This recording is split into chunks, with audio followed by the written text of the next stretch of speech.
Question number first से start करते हैं। देखिए क्या कह रहा है हमसे, arrange the following in ascending order if p बराबर रूट ऑफ 5, q बराबर रूट ऑफ 3, r बराबर रूट ऑफ 4।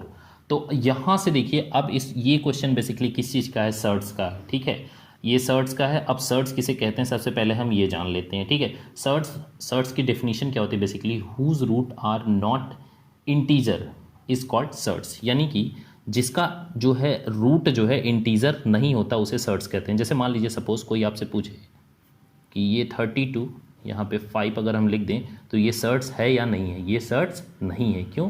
क्योंकि ये 2 दी पावर 5, दिस इज 5, कितना आ जाएगा 2 आ जाएगा। तो 2 हमारा क्या है, एक इंटीजर नंबर है, तो ये इसलिए हमारा ये सर्ट्स नहीं है। सर्ट्स क्या होते हैं, वो नंबर जिनका हम रूट निकाल ना सके। ठीक है, तो यहाँ पे देखिए, अब देखिए p की वैल्यू दी हुई है, q और r। अब इनको हमें जो है असेंडिंग ऑर्डर में जो है सेट करना है। तो सबसे पहले देखिए हम p की वैल्यू, q की वैल्यू और r की वैल्यू में कुछ ऐसा ढूंढते हैं कि या तो बेस हमारा जो है इक्वल हो जाए या तो हमारा जो पावर है वो इक्वल हो जाए। तो यहाँ से देखिए p की वैल्यू दी हुई है q और r, तो यहाँ p बराबर हमारा क्या आ जाएगा 5 टू द पावर 1/3, q बराबर हमारा क्या हो जाएगा 3 टू द पावर 1/4 और r की वैल्यू क्या हो जाएगी 4 टू द पावर 1/5। ठीक है, अब यहाँ से देखिए हमारे ये 4 है, ये 3 है, ये 4 है, ये 5 है, 3 है, 4 है। तो यहाँ से देखिए हम डिसाइड तो कर नहीं सकते कौन सा बड़ा है। अब क्या करेंगे हम, ये जो पावर दी हुई है 1/3, 1/4 और 1/5, इसको इक्वल करते हैं हम। ठीक है, तो इनमें जो है डिनोमिनेटर को हम इक्वल करते हैं। तो 3 4 5 का एलसीएम अगर हम लेंगे तो कितना आ जाएगा 60। तो बेसिकली हमें p की वैल्यू कितनी मिलेगी 5 टू द पावर, देखिए अगर 60 हो जाएगा तो 20 से मल्टीप्लाई करना पड़ेगा तो 30 हो जाएगा ऊपर भी, यानी 5 टू द पावर 20/60 और यहाँ पे क्या आ जाएगा 3 टू द पावर 15/60 और यहाँ पे क्या आ जाएगा 4 टू द पावर 12/60। अब यहाँ से देखिए पावर 60 और पावर 60 जो डिनोमिनेटर पार्ट है वो सब इक्वल है, उसको हम कंसीडर नहीं करेंगे। बस हमारे पास देखिए जो न्यूमरेटर का पार्ट है ये 5 की पावर 20, 3 की पावर 15 और 4 की पावर 12। ठीक है, बस हम इन्हीं को कंपेयर करते हैं। अब यहाँ से तो ये तो हम देख के ही बता सकते हैं कि p सबसे बड़ा है। क्यों? क्योंकि इसकी पावर भी हाईएस्ट है और ये नंबर जो बेस है वो भी सबसे हाईएस्ट है, यानी p दोनों से बड़ा हो गया। तो ऑप्शन या तो a सही होगा या तो c सही होगा। ठीक है, b और d हम क्या कर देंगे, रिजेक्ट कर देंगे। अब देखिए दूसरी प्रॉब्लम इस क्वेश्चन में ये आएगी कि 3 और 4 में बड़ा कौन है, यानी q और r में बड़ा कौन है। तो देखिए अब इसको डिसाइड करने के लिए हम कैसे इसको सॉल्व करेंगे। देखिए सेकेंड स्टेप, अब देखिए सेकेंड कॉन्सेप्ट हम यहाँ सीखेंगे, 3 की पावर 15 और 4 की पावर 12।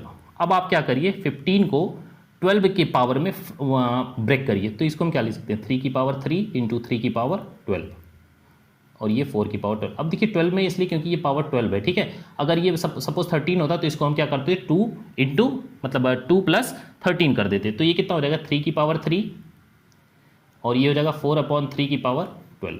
ठीक है, तो ये हमारे 3 की पावर 3 इंटू 4/3 यानी 1.33 की पावर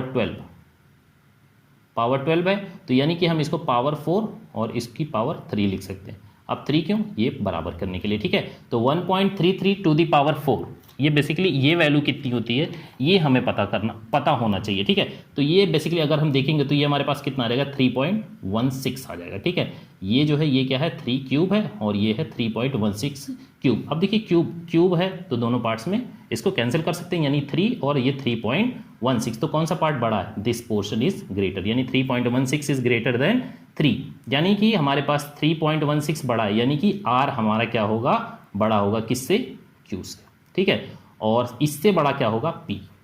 ठीक है, तो ये हमारा ऑर्डर हो जाएगा कौन सा, p सबसे बड़ा, उससे छोटा r, उससे छोटा q। तो ऑप्शन सही क्या हो जाएगा, देखिए इसमें इसका करेक्ट आंसर हमारे पास आ जाएगा ऑप्शन नंबर सी। देखिए जो सर्ट्स होते हैं इसमें बेसिकली होता क्या है, जैसे आपको मैं बताता हूँ इसमें सर्ट्स, अगर ये इस तरह से लिखा हुआ है a to the power n, तो इसको हम क्या लिखेंगे a to the power 1/n।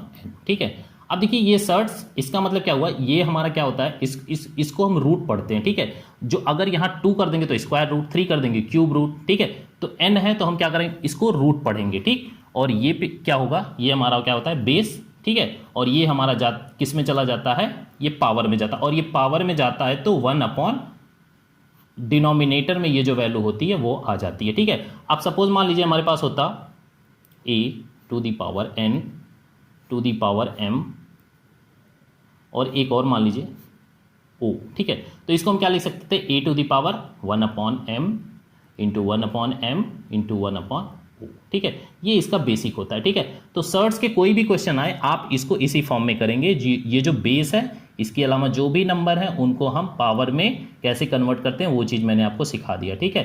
तो और इस क्वेश्चन का आंसर तो हमने पहले ही निकाल लिया था। कौन सा आंसर सही है, ऑप्शन नंबर सी। तो आई होप सो आपको ये कॉन्सेप्ट क्लियर हुआ होगा। अब नेक्स्ट क्वेश्चन की तरफ बढ़ते हैं। देखिए क्वेश्चन नंबर सेकंड, देखिए क्वेश्चन नंबर सेकंड, देखिए इस क्वेश्चन को देखिए, ये किस चीज का है, ये इंडेसिस का है, ठीक है। फर्स्ट क्वेश्चन मैंने सर्ट्स का दिया, सेकंड इंडेसिस का दिया। अब इंडेसिस क्या होता है, इंडेसिस को हम क्या बोलते हैं, एक्सपोनेंट भी बोल सकते हैं। जैसे ये क्या है हमारे पास, ए टू दी पावर n, तो ये क्या है बेस और ये क्या है पावर। इसको हम पावर या इंडेसिस या एक्सपोनेंट तीनों फॉर्म में बोल सकते हैं, ठीक है। अब देखिए इस क्वेश्चन में अगर इस क्वेश्चन को हम देखें तो यहाँ पे 9, यहाँ पे 3, यहाँ पे 3, यहाँ 27, यहाँ 3 की पावर 3, यहाँ 8 और यहाँ 1/27। तो यहाँ पे अगर हम ध्यान से देखें तो हमारे दिमाग में सबसे पहले ये आना चाहिए कि ये सारा जो है सबका बेस, सभी का बेस क्या है, 3 है। अब 3 है, अब बेस को हम क्या करें, 3 सब में बनाने की कोशिश करें, बस ये जो 8 है इसको छोड़कर, ठीक है। ये 2 की पावर 3 है, 3 के बेस में नहीं जाएगा ये, तो इसको हम ऐसे लिखते हैं, फिर सॉल्व करते हैं, देखते हैं हमारा आंसर क्या आता है। तो 9 टू दी पावर n को हम क्या लिख सकते हैं, 3 की पावर 2n इंटू में क्या होता है, इंटू 3 की पावर 2 इंटू 3 की पावर। अब देखिए यहाँ देखिए दूसरा कॉन्सेप्ट हम सीखेंगे, अगर है a to the power n base m तो ये क्या हो जाएगा, a to the power mn, ठीक है। तो यहाँ पे क्या हो जाएगा, देखिए ये n मान लीजिए, m दोनों का मल्टीप्लाई कर दीजिए, यानी 3 to the power -n/2 into -2, तो माइनस माइनस प्लस हो जाएगा, 2 कैंसिल हो जाएगा, कितना हो जाएगा, 3 to the power n minus, इसको हम क्या लिख सकते हैं 27, यानी 3 टू दी पावर 3n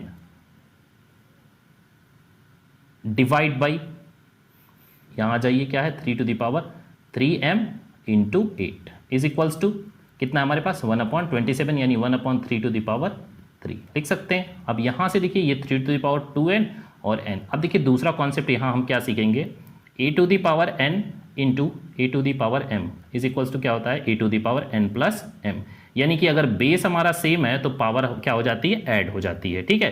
तो यहाँ से हम पावर को ऐड कर देंगे, यानी कि 2n प्लस n कितना हो जाएगा, 3n, यानी 3 to the power 3n into 3 square यानी 9 लिख दें, minus 3 to the power 3n divide by 3 to the power 3m into 8। यहाँ से देखिए is equals to 1/3 to the power 3, यहाँ से हमारे पास 3 to the power 3n common हो जाएगा और बचेगा क्या, 9 माइनस 1, और यहाँ क्या बचा, 3 to the power 3m into 8। तो ये 9 माइनस 1 8 और 8 कैंसिल।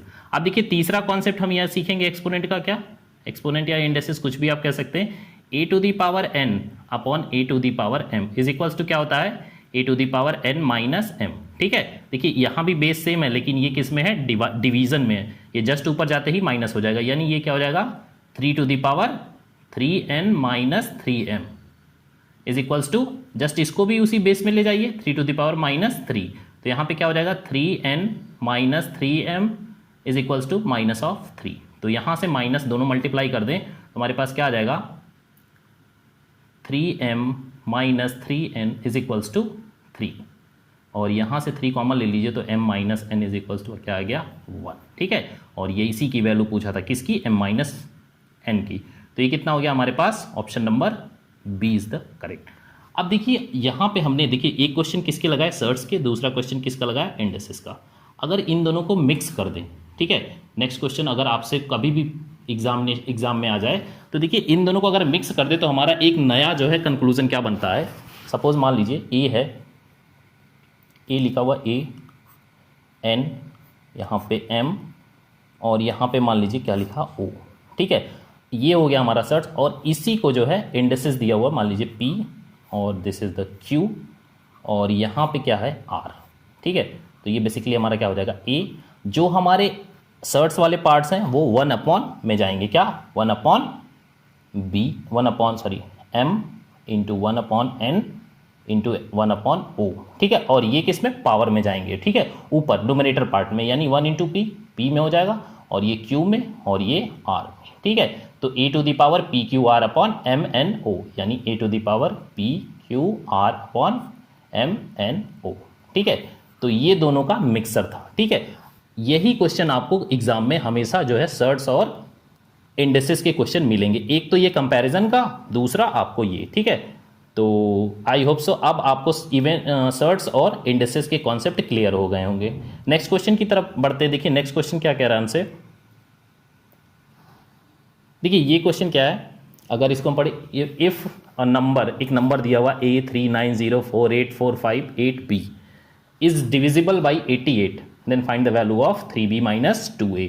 यानी कि ये डिविजिबिलिटी का क्वेश्चन हो गया। तो यहाँ पे देखिए किससे डिविजिबिलिटी का रूल पूछ रहा है हमसे, 88 का। 88 से डिविजिबिलिटी का रूल तो किसी को पता नहीं होता है, ठीक है। तो अब हम इसको क्या करेंगे, फैक्टराइज कर लिए दो पार्ट्स में। किस में होगा, 11 और 8, ठीक है।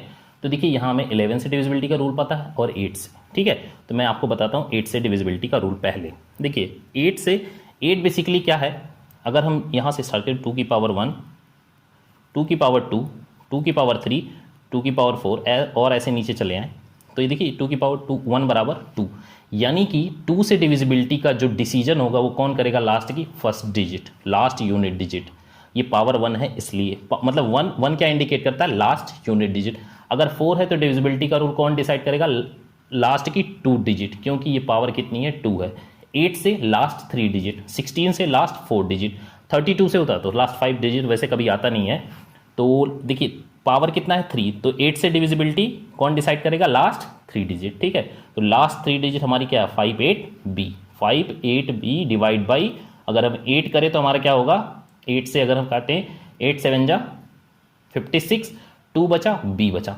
तो देखिए 8 की अगर हम टेबल पढ़ें तो 2 में सिर्फ और सिर्फ 24 आता है। इसके अलावा 2 अगर हमारा 10th प्लेस पे है तो कोई भी नंबर नहीं आएगा। 24 के बाद क्या आ जाता है, 32 आ जाता है, और उससे पहले क्या आ जाता है, 16 आता है, ठीक है। तो 2 है तो B की वैल्यू क्या हो जाएगी, B हो जाएगा हमारा 4, ठीक है। अब B आ गया हमारा 4। अब इस नंबर में हम 11 से डिविजिबिलिटी फाइंड करते हैं। क्या है, A है, 3 है, 9 है, 0 है, 4, 8, 4, 5, 8, 4, ठीक है।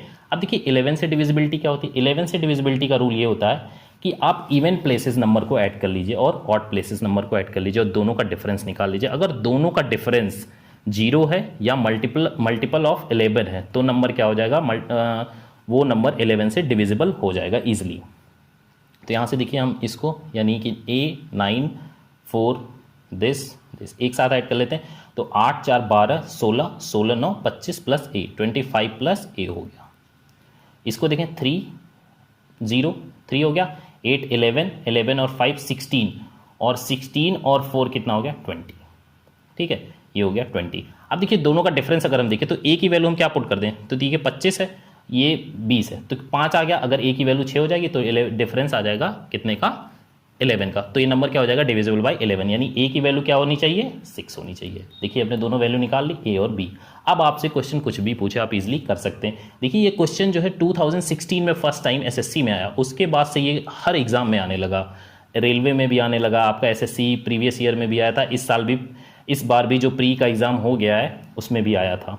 तो यहाँ से क्या हमें वैल्यू फाइंड करनी है, 3B माइनस 2A। अब कुछ क्वेश्चन में बचा नहीं, देखिए B की वैल्यू हमारी कितनी आएगी, 6, यानी 3 इंटू 6, B की value 4, 3 into 4 minus 2 into A की वैल्यू है 6, यानी कि 12 माइनस 12 कितना आ गया, 0। Which one, option number D is the correct. तो इसका करेक्ट आंसर क्या होगा, ऑप्शन नंबर डी, ठीक है। नेक्स्ट क्वेश्चन की तरफ बढ़ते हैं। देखिए a number when divided successively by 6 and 7 and leaves the remainder of 3, 5 and 8, what will be the last remainder when such a least possible number is divided successively by 8, 7 and 6, ठीक है। अब देखिए इस क्वेश्चन को करने के लिए मैं आपको कॉन्सेप्ट बताता हूँ सक्सेसिव डिवीजन का, ठीक है। जैसे मान लीजिए एकदम बेसिक से समझते हैं, कोई भी नंबर ले लीजिए, मान लीजिए 201 है, ये नंबर है। अब इसको हम सपोज 8 से डिवाइड करते हैं, तो 8 से अगर हम डिवाइड करते हैं तो 8 2 जा 16, 4 और 8 5 जा 40, यानी 1 बचा, 1 रिमाइंडर हो गया। अब दूसरा, अब सक्सेसिवली डिवाइड करना है, तो ये 25 हमारा क्या आ गया, 25 आ गया। अब इस 25 को किसी नंबर से डिवाइड करिए, मान लीजिए 7 से कर देते हैं, तो 7 3 जा 21, 3 हो गया, कितना आ गया 4, रिमाइंडर 2 कितना आ गया 4। अगर हम इसको मान लीजिए फिर 6 से डिवाइड कर देते हैं, ठीक है, ये हमने कोई रैंडम नंबर ले लिया है, तो ये 0, ये कितना आ जाएगा 3, यानी हमारा पहले रिमाइंडर 1 आया, फिर 4, फिर 3, और सक्सेसिव डिवाइजर में हमारा 8 है, 7 है और 6 है। अब देखिए ये तो क्वेश्चन हो गया। अब जो क्वेश्चन पूछता है वो हमसे उल्टा पूछता है, ये हमें 201 लाना है और हमें ये चीज़ गिवन रहती है और ये चीज़ गिवन रहती है। अब देखिए इसको क्वेश्चन को हम करते कैसे हैं। अब देखिए आपको करने के लिए सबसे पहले आप इस नंबर को ऐसे लिख लीजिए, 8, 7, 6 लिख लीजिए और इसके नीचे रिमाइंडर लिख लीजिए 1, 4 और 3। आप इसको मल्टीप्लाई इससे कर दीजिए और इसमें ये नंबर ऐड कर दीजिए, और जो नंबर आए फिर इसको यहाँ मल्टीप्लाई कर दीजिए और ये नंबर ऐड कर दीजिए। तो देखिए करते हैं, देखिए 201 आता है या नहीं। 7 3 जा 21 + 4 कितना हो गया 25, 25 × 8 कितना हो गया 200, ठीक है, 200 + 1 कितना हो गया 200, ठीक है। तो ये आपको ये क्वेश्चन पूछता है, आपको ये चीज़ें दी होती हैं और ये चीज़ें दी हुई होती हैं, ठीक है। तो यहाँ पे देखिए इस क्वेश्चन में क्या हमें दिया हुआ है, तो इस क्वेश्चन को सॉल्व करते हैं तो हमारे पास कैसे आएगा।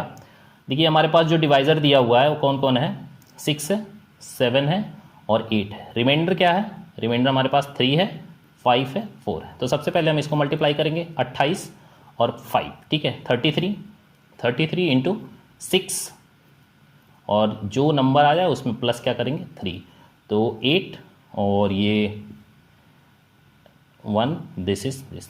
देखिए फॉर्चुनेटली ये भी जो है 201 ही आ गया, ठीक है। अब 201 को आपको डिवाइड किससे करना है, 8, 7 और 6 से। तो 201 डिवाइड बाई 8, तो 8 5 जा 40 और ये हो जाएगा, सॉरी 8 2 जा 16 और 8 5 जा 40, ये 1 आ जाएगा। फिर उसके बाद 7 से, 7 3 जा 21, कितना बच गया 4 और ये कितना हो जाएगा 6 0 टाइम्स और ये कितना आ जाएगा 3। तो रिमाइंडर कितना आ गया 3। Option number B is the correct. I hope so आपको सक्सेसिव जो डिवीजन के क्वेश्चन आते हैं उसका कॉन्सेप्ट क्लियर हो गया होगा, ठीक है। नेक्स्ट और लास्ट क्वेश्चन की तरफ बढ़ते हैं। देखिए ये क्वेश्चन क्या है, x बराबर एक हमें नंबर दिया हुआ है और find the value of x² bracket x - 10 का होल स्क्वायर। अब देखिए इस क्वेश्चन को करने के लिए सबसे पहले हमें देखिए यहाँ पे हम 3 कॉन्सेप्ट सीखेंगे। सबसे पहला कॉन्सेप्ट सीखेंगे square root of square root कैसे फाइंड करते हैं। जैसे कोई भी नंबर अगर लिखा है हमें, सपोज मान लीजिए लिखा है a + 2√b का अंडर रूट। देखिए ये नंबर ये स्टैंडर्ड फॉर्म होता है। स्टैंडर्ड फॉर्म क्यों होता है ये भी मैं आपको अभी थोड़ी देर में बता दूंगा। अब इसका हमें क्या निकालना, स्क्वायर रूट, ठीक है। तो सबसे पहले आप b को क्या करिए, फैक्टर करिए, 2 पार्ट्स में ब्रेक करिए और उन दोनों पार्ट्स का सम करने पे a आना चाहिए। अगर a आ जाता है तो जो 2 बड़ा पार्ट है उसको रूट लगा के लिख दीजिए और छोटा पार्ट है उसको रूट लगा के लिख दीजिए, ठीक है। तो आपका आंसर आ जाएगा। जैसे सपोज मान लीजिए ये ऐसा होता क्यों है वो मैं आपको बता देता हूँ। ये मान लीजिए रूट a है और ये रूट b है, ठीक है। इसका अगर होल स्क्वायर हम फाइंड करें तो क्या हो जाएगा हमारे पास, रूट a का स्क्वायर यानी a + b + 2√ab, यही चीज़ तो होगा, ठीक है। अब यहाँ पे देखिए ये क्या है बेसिकली AB क्या है, AB जो नंबर दोनों का a और b का मल्टीपल है। तो इसको आप देखिए 2 पार्ट्स में अगर ब्रेक करेंगे तो a + b ही मिलेगा दोनों का प्लस करने पे, ठीक है। वही चीज़ हम यहाँ करते हैं, ये जो b को हम 2 ऐसा ब्रेक करते हैं कि ये दोनों के सम के बराबर हो जाए और ये जो सम है a + b बेसिकली ये एक क्वांटिटी यहाँ रिप्रेजेंट कर रहा है, ठीक है। तो इस वजह से हम ये चीज़ लिखते हैं, ठीक है। अब यहाँ पे अगर माइनस होता तो क्या हो जाता हमारा, root of a - root of b हो जाता है, ठीक है। और प्लस है तो प्लस हो जाता है। ये यहाँ से आपको इसका कॉन्सेप्ट समझ में। अब देखिए इस क्वेश्चन को सॉल्व करते हैं। देखिए यहाँ पे x की वैल्यू दी हुई है तो सबसे पहले हम x बराबर इसको फाइंड करें। तो यहाँ पे देखिए 6 को हम 2 पार्ट्स में ब्रेक करेंगे, किसमें 2 और 3, 2 × 3 करेंगे, 2 × 3 करेंगे तो 6 हो जाएगा और 2 + 3 करेंगे तो क्या मिल जाएगा 5 मिल जाएगा। समझ में आ गया। तो ये कितना हो जाएगा √3 + √2, क्या x बराबर कितना हो जाएगा √3 + √2। अगर नीचे की बात करें तो ये माइनस में है तो बस आपको कुछ नहीं करना, जो बड़ा नंबर है उसको आगे लिखिए और जो छोटा नंबर है उसको पीछे लिख के माइनस कर दीजिए, ठीक है। तो x बराबर ये हो गया। अगर इसको हम फर्दर सॉल्व कर लें तो हमारे पास क्या मिल जाएगा, देखिए दूसरा कॉन्सेप्ट यहाँ ये हम सीखेंगे। देखिए इन दोनों में डिफरेंस कितने का है, 3 - 2 कितने का है, 1 का। तो हमेशा डिनोमिनेटर क्या हो जाएगा 1 हो जाएगा। ऐसा क्यों होता है, क्योंकि देखिए इसको कॉन्जुगेट से मल्टीप्लाई करते हैं और कॉन्जुगेट से जब मल्टीप्लाई करते हैं तो a + b और a - b होता है, ठीक है। हमेशा a² - b² होगा। तो ये रूट हट जाएगा तो हमारे पास क्या आ जाएगा 3 - 2 क्या हो जाएगा 1। इसीलिए मैं कह रहा हूँ कि जो रूट के अंदर है बस उसी को माइनस करना है, ठीक है। तो यहाँ से क्या हो जाएगा 3 - 2 1, डिनोमिनेटर का कोई मतलब नहीं बचा। नोमिनेटर जस्ट उसका होल स्क्वायर हो गया, यानी 3 का स्क्वायर + 2 √2 का स्क्वायर √3 का स्क्वायर + 2√6 हो जाएगा, यानी कि 5 + 2√6 हो जाएगा, ठीक है। ये x की वैल्यू हो गई, ये x की वैल्यू हो गई। अब यहाँ पे हमें क्या फाइंड करना है, एक्स स्क्वायर। सबसे पहले हम इस पार्ट्स को फाइंड कर लेते हैं। सबसे पहले एक्स स्क्वायर बराबर क्या होगा, देखिए एक्स स्क्वायर अगर कैलकुलेट करें तो कितना हो जाएगा 5 + 2√6 का होल स्क्वायर। ठीक है, सेकेंड पार्ट में हमें x - 10 का होल स्क्वायर, यानी x - 10 तो x की वैल्यू तो पता ही है कितनी है, 5 + 2√6 और -10 तो ये कितना हो जाएगा -5 + 2√6, ये हो जाएगा। अब हमें इसका स्क्वायर फाइंड करना है, x - 10 का होल स्क्वायर, तो ये कितना हो जाएगा, इसको हम लिखेंगे 2√6 - 5 का होल स्क्वायर। ठीक है, अब यहाँ पे आप दोनों का मल्टीप्लाई कर, मतलब दोनों का मल्टीप्लाई है, तो यहाँ पे हम क्या लिखते हैं, इसको भी थोड़ा सा हम एसोसिएटिव लॉ अगर हम लगा दें तो यहाँ पे 2√6 + 5 और यहाँ पे हमारे पास क्या हो जाएगा 2√6 - 5, इसका स्क्वायर और इसका स्क्वायर, ये चीज़ बचा। अब देखिए यहाँ पे आप कॉन्सेप्ट लगाइए किसका, देखिए एक्सपोनेंट का, क्या a² b²। देखिए यहाँ पे अभी तक हमने जो क्वेश्चन किया था फर्स्ट और सेकंड क्वेश्चन, उसमें हमारा सेम क्या था, बेस सेम था। ठीक है, लेकिन पावर डिफरेंट थी। लेकिन यहाँ पे देखिए दूसरा कॉन्सेप्ट आपको सीखने को मिला, क्या यहाँ पे पावर आपकी क्या है, सेम है और बेस क्या है, डिफरेंट है। अब जब भी इस टाइप का मिले तो आप दोनों बेस को मल्टीप्लाई करिए और पावर लगा दीजिए, तो ए बी का होल स्क्वायर, यानी कि इन दोनों को मल्टीप्लाई करके हम पावर क्या कर दे 2, यानी कि 2√6 + 5 और यहाँ पे हो गया 2√6 - 5, दोनों का मल्टीप्लिकेशन और इसका होल स्क्वायर, यही चीज़ होगा। अब यहाँ से देखिए ध्यान से, तो देखिए एक फॉर्मूला हमारे पास क्या बन गया, a + b a - b, तो क्या बनता है a² - b²। हमारे पास क्या हो जाएगा 2√6 का स्क्वायर -5 के स्क्वायर का होल स्क्वायर, तो ये कितना हो गया हमारे पास 24 और ये हो गया हमारे पास क्या -25 का स्क्वायर, कितना हो जाएगा -1 का स्क्वायर करेंगे तो कितना आ जाएगा 1। ठीक है, तो ये इसका आंसर क्या होगा, ऑप्शन नंबर 1। तो ये अभी रिसेंट किसी एग्जाम में आया था ये क्वेश्चन, तो आपको आई होप सो ये क्वेश्चन क्लियर हो गया होगा।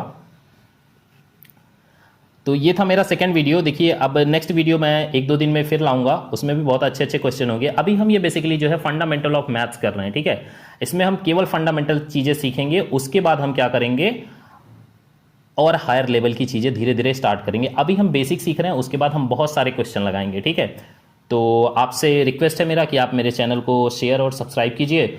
और मैं एक अनाउंस और करना चाहता हूँ इसी के साथ कि मैं क्लास 10th की जो RS अग्रवाल है और क्लास 10th में फिजिक्स और केमिस्ट्री, ये भी मेरे चैनल पे जल्द ही स्टार्ट होने जा रहे हैं।